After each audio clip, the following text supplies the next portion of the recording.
everything. So if you want to learn, you have the source code, you have the video. When I start my meetup, the first thing I want to do is every awesome thing I showed here, I teach you how to do it. All right. Recording.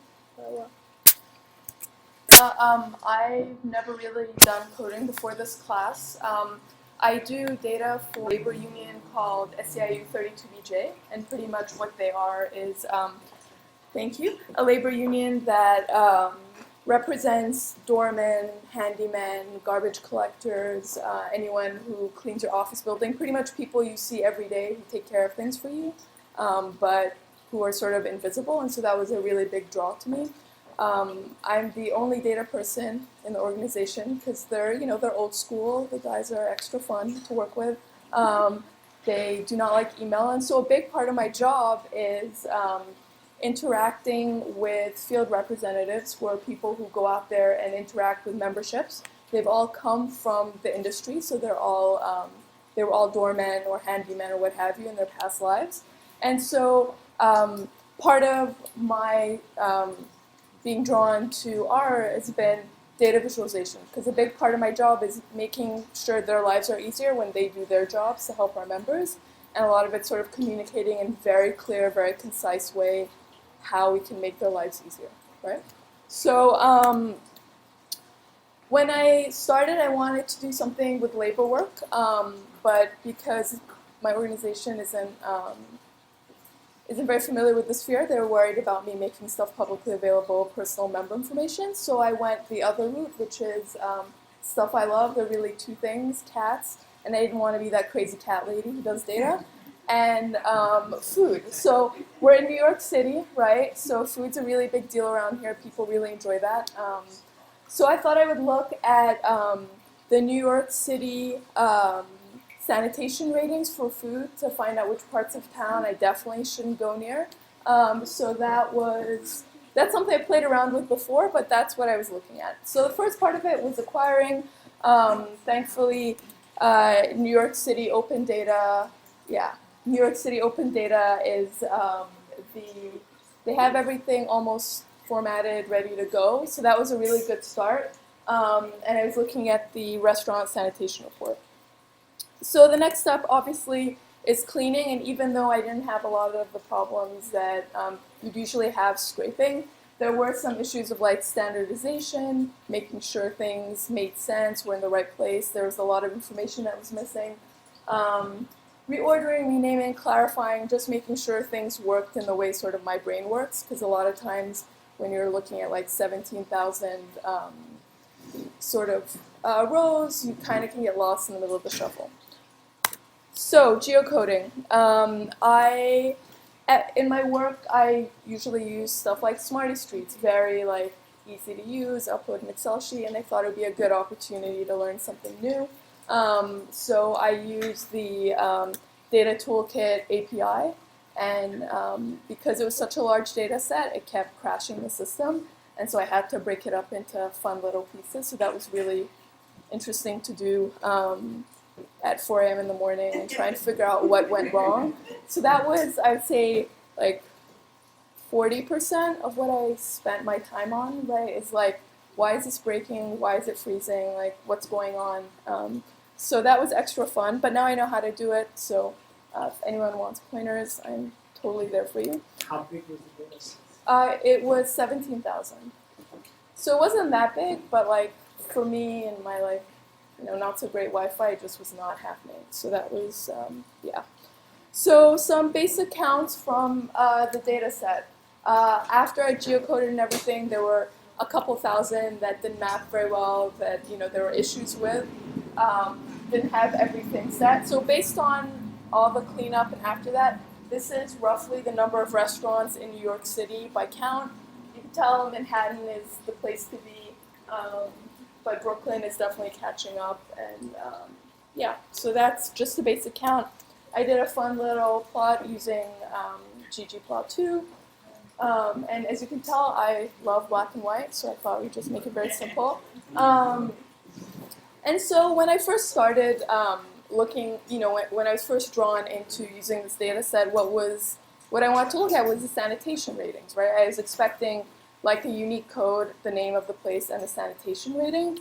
But what they actually have, which was much more fascinating to me, is like I think it's like 83 different varieties of types of restaurants, types of cuisines, which I didn't know you could categorize your restaurant as soup, right? Like that's a thing.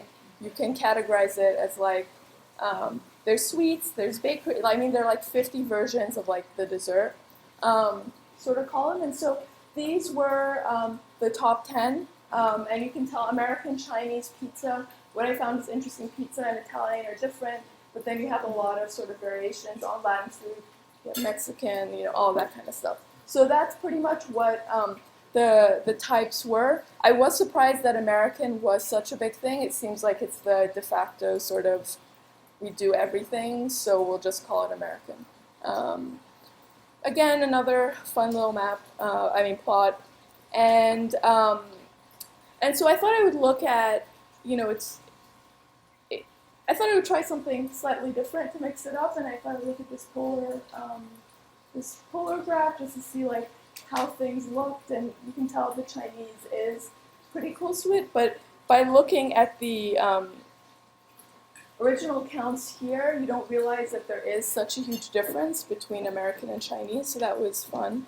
And then just to have an idea, because Manhattan is such a huge portion of the restaurants, I wanted to see if there's any difference from between boroughs. And so you can see, for example, that like, sure, in Manhattan, American is, the thing. Whereas in Brooklyn, you can see a bit of pizza, some of Chinese. In the Bronx, Chinese is, it's pretty close to American, so you could definitely see some things. And one of the things that I wasn't really expecting coming into this is that you can kind of tell a lot about the neighborhoods of New York by the restaurants, because the restaurants are serving the customers, right? And they're serving people who are interested in that food, and maybe it's just an assumption on my part, but I would guess that if there's a very high sort of Hispanic population, that you'll have the field of Latin or Mexican or what have you more really saturated.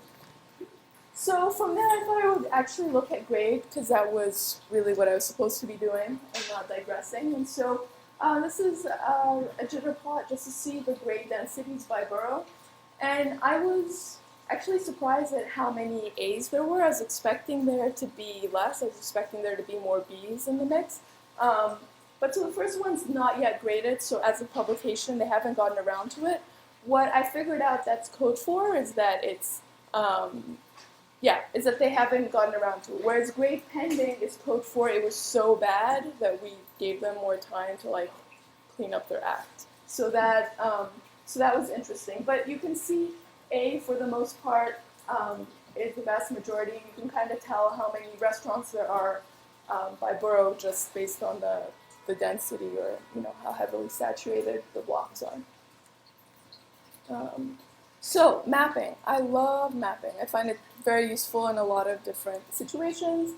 And so when I started, you can use a lot of different maps. There's OpenStreetMaps, there's Stallman, and of course there's Google. I love Stallman, and so I wanted to import the watercolor version of it, which is absolutely gorgeous, because you can never use that in a traditional work setting, so I thought I might as well. But of course it was broken, so I couldn't use it. Instead, I used, this was the one that I used from them, and it's black and white in keeping with the theme.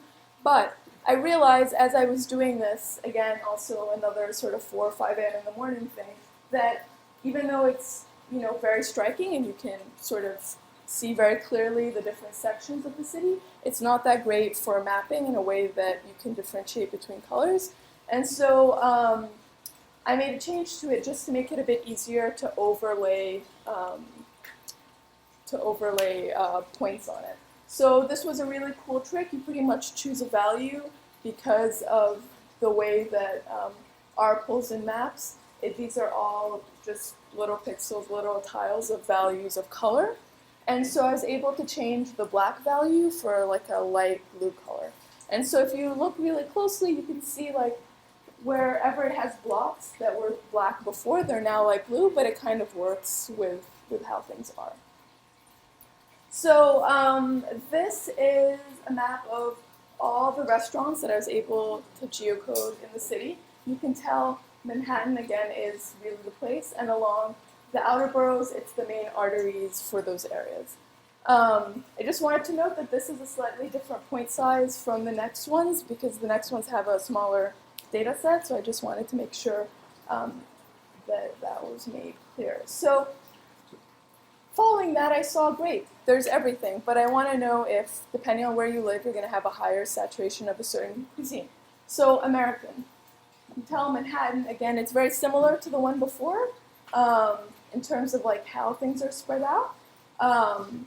But yeah, and it's everywhere, which wasn't surprising because it was the highest, the most popular cuisine. So from there, I thought, let me look at Chinese and see if there are pockets in Chinatown, say, things like that. So I looked at Chinese, and there you go.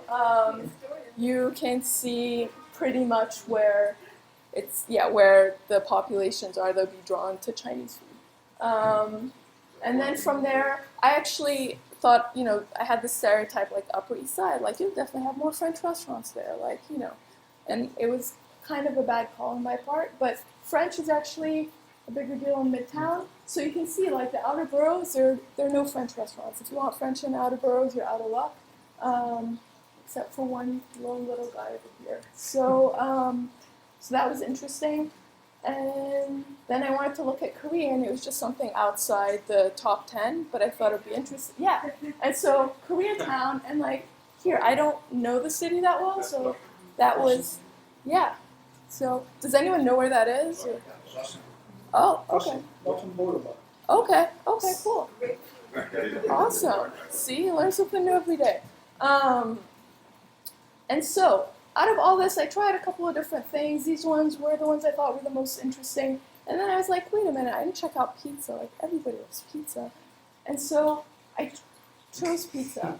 And like, if I were to take away anything from this whole project, is that everybody loves pizza. Like, it doesn't matter where you are, like what socioeconomic class, like everybody loves pizza, and it's so evenly distributed that unlike anything else, I mean, usually, like, granted there are more in Manhattan, but I think that's like a population issue, but it's just everywhere, and I thought that was just so fantastic. So yeah, that was pretty much my takeaway. Are there any questions? No? Did you use GG Maps for this? Yes, I did. For the graph, like the weather? Yeah. Which package? I just use ggplot2, and you can add on the end of it, there's something called coordinate underscore polar. It's called a polar map. It's just one more thing to add. Yeah. Are you guys surprised? Totally blown away? I'm totally blown away. That's good. Okay, we're voting. Don't look at them. We're voting. Do you think she can pass? How late did you stay up? Pretty late. Guys, we're voting. Wow. Let me count. Oh, man. 73. Not that. 100%. What? You guys are so nice. I know. Perfect job. And you did a wonderful job. That's why you can pass. Laila, it's yours. I Stand. didn't think it would happen. I'm going to be totally honest. I was kind of shocked. Do you want to stand in front of your beautiful picture? Sure, yeah. Ooh, let's do it. My goodness. That's such a good job. This is so pretty. Oh my goodness. It's such a good job. Awesome. Who's next? Cool. Thank you. Who's next? Eddie. Okay. Okay, let's see. Eddie is PhD in physics. Can we share Yes, do you want to use your mic? mine? Okay. So you will do join me, and I will switch to you, presenter.